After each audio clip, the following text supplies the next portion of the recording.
ఓం శాంతి 23/12/1985 అవ్యక్త బాప్దాద యొక్క మధుర మహావాక్యాలు.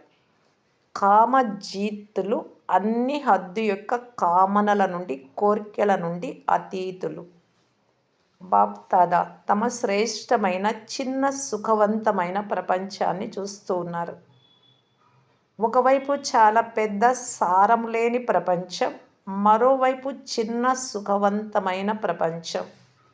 ఈ సుఖమయ ప్రపంచంలో సదా సుఖశాంతి సంపన్నమైన బ్రాహ్మణాత్మలు ఉన్నారు. ఎందుకంటే పవిత్రత, స్వచ్ఛతలపై వీరి సుఖశాంతిమయ జీవితం ఆధారపడి ఉంది. ఎక్కడైతే పవిత్రత మరియు స్వచ్ఛత ఉంటుందో అక్కడ ఎటువంటి దుఃఖము, అశాంతి యొక్క నామరూపాలు ఉండవు. ఈ చిన్న సుఖమయ ప్రపంచం పవిత్రత అనే కోటలో ఉంది. ఒకవేళ పవిత్రత అనే కోటలో నుండి సంకల్పము ద్వారా అయినా బయటకు వచ్చారు అంటే దుఃఖము మరియు అశాంతి యొక్క ప్రభావాన్ని అనుభవం చేస్తారు. ఈ బుద్ధి రూపీ పాదము కోట లోపల ఉన్నట్లయితే, బుద్ధి అనేది పాదం అంటే సంకల్పంలోనే కాదు, స్వప్నంలో కూడా దుఃఖము, అశాంతి యొక్క అల రాలేదు.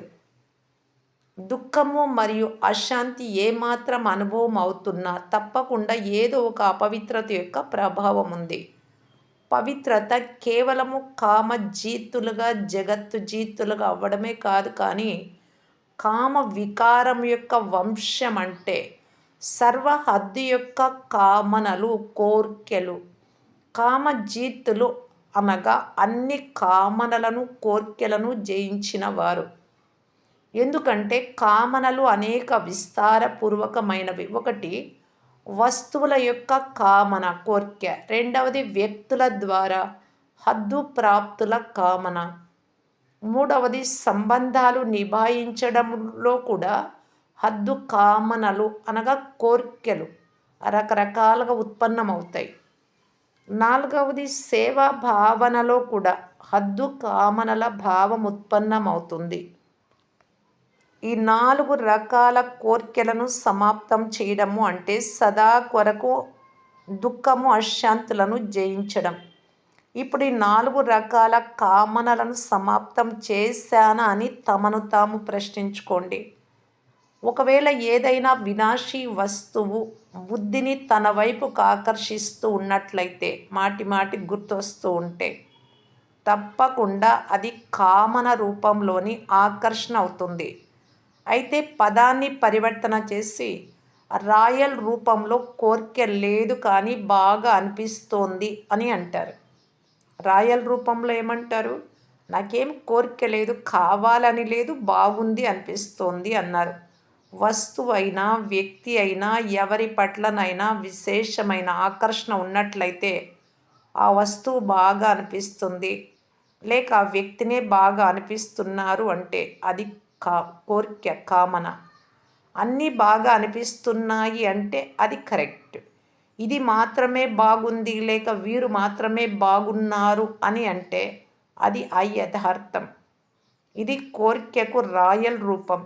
ఎవరి సేవ అయినా బాగా అనిపిస్తుంది, ఎవరి పాలనైనా బాగా అనిపిస్తుంది, ఎవరి గుణాలైనా బాగా అనిపిస్తాయి, ఎవరి శ్రమ అయినా బాగా అనిపిస్తుంది, ఎవరి త్యాగమైనా బాగా అనిపిస్తుంది, ఎవరి స్వభావమైనా బాగా అనిపిస్తుంది.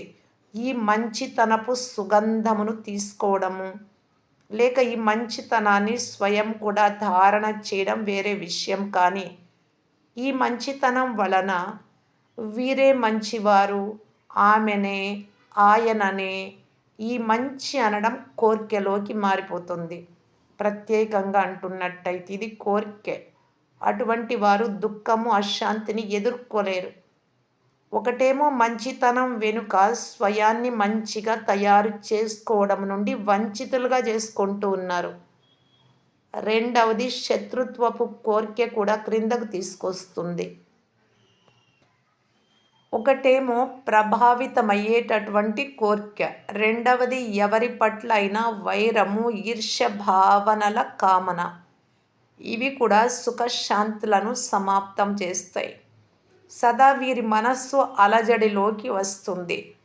ప్రభావితమయ్యే వారి లక్షణము లగావ్ మరియు జుకావ్, అంటే ఆకర్షింపబడము మరియు వంగడం. అలాగే ఈర్ష్య లేక వైరభావము, వారి గుర్తు మొండిగా ఉండడం మరియు రుజువు చేయడం. లేదు, నేను ఇలా కాదు, అలా కాదు, ఇలా చేశాను చూడు, నేను కరెక్ట్, ఇలా చెప్పుకోవడం. ఈ రెండు భావాలలో ఎంత శక్తిని, ఎంత సమయాన్ని సమాప్తం చేస్తారో అర్థమే కాదు. రెండు చాలా నష్టం కలిగిస్తాయి. స్వయము విసిగిపోతారు, ఇతరులను కూడా విసిగిస్తూ ఉంటారు. అటువంటి స్థితి యొక్క సమయంలో అటువంటి ఆత్మల నినాదం దుఃఖం తీసుకోవాలి మరియు దుఃఖం ఇవ్వాల్సిందే అని అంటారు. ఏమైనా జరగని కానీ చెయ్యాల్సిందే అని అంటారు. ఈ కోర్కె ఆ సమయంలో మాట్లాడుతుంది. బ్రాహ్మణాత్మ మాట్లాడదు. అందువలన ఏమి జరుగుతుంది అంటే సుఖశాంతుల ప్రపంచం నుండి బుద్ధి రూపీ పాదాన్ని బయటికి వెళ్ళిపోతుంది. అందుకే ఈ రాయల్ కోర్కెలపై కూడా విజిల్గా అవ్వండి. ఈ కోర్కెల నుండి కూడా ఇచ్చా మాత్రం అవిద్యా స్థితిలోకి రండి. కోర్కెలంటే ఏంటో తెలియనటువంటి వారిగా ఈ రెండు భావాలు ఉన్నప్పుడు ఏవైతే సంకల్పాలు చేస్తారో ఇలా మాట్లాడే చూపిస్తా అని, అది ఎవరికి చూపిస్తారు? తండ్రికా లేక బ్రాహ్మణ పరివారానికా? ఎవరికి చూపిస్తారు? ఇది చేసి చూపించడం కాదు, క్రింద పడి చూపించడము అని భావించండి. అదేమైనా అద్భుతమా చూపించడానికి? క్రింద పడడం ఇదేమైనా చూపించే విషయమా? ఈ హద్దు ప్రాప్తి యొక్క నశ,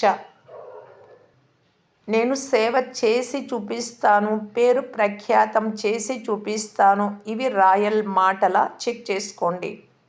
భాష అయితే సింహానిది అని అంటారు కానీ మేకగా అవుతున్నారు. ఉదాహరణకి ఈ రోజులలో కొందరు సింహము, కొందరు ఏనుగు, కొందరు రావణుడు, కొందరు రాముడి యొక్క ముఖం పెట్టుకుంటారు కదా. అలా ఈ మాయ సింహం ముఖాన్ని తగిలిస్తుంది.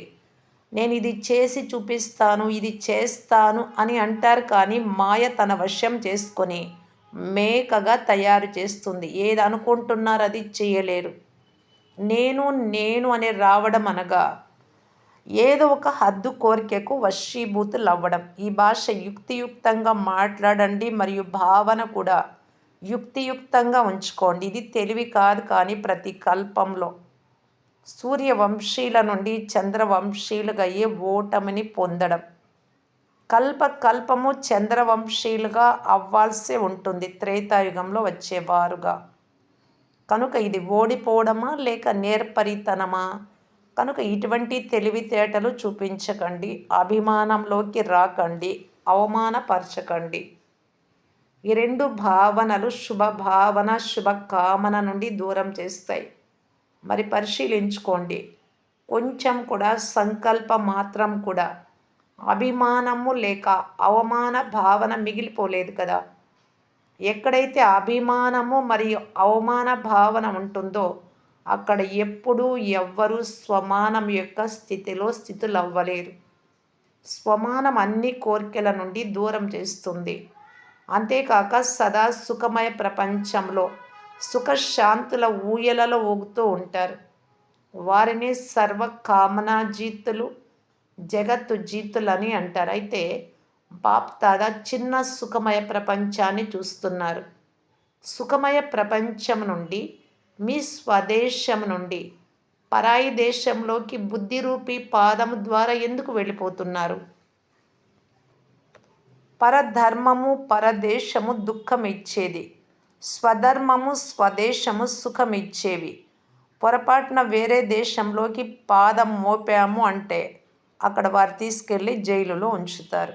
ఇక్కడ రావణుడి యొక్క జైలులోకి వెళ్ళినట్టు. కనుక సుఖసాగరుడైన తండ్రికి పిల్లలు, సుఖమయ ప్రపంచానికి అనుభవి ఆత్మలు మీరు, అధికారి ఆత్మలు. కనుక సదా సుఖంగా ఉండండి, శాంతిగా ఉండండి. అర్థమైందా?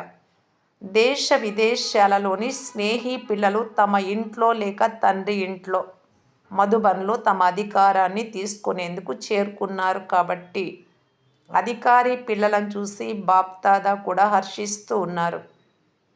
ఎలాగైతే సంతోషంగా వచ్చారో అలా సదా సంతోషంగా ఉండేందుకు విధి ఏమిటి అంటే ఈ రెండు విషయాలను సంకల్పం ద్వారా కూడా త్యాగం చేసి సదా కొరకు భాగ్యవంతులుగా అయి వెళ్ళండి. భాగ్యం తీసుకునేందుకు వచ్చారైతే భాగ్యం తీసుకోవడంతో పాటు మీ ఎగిరే కళలో విఘ్న రూపంగా అయ్యే ఏదైనా బలహీనతను ఉంటే వదిలిపెట్టి వెళ్ళండి.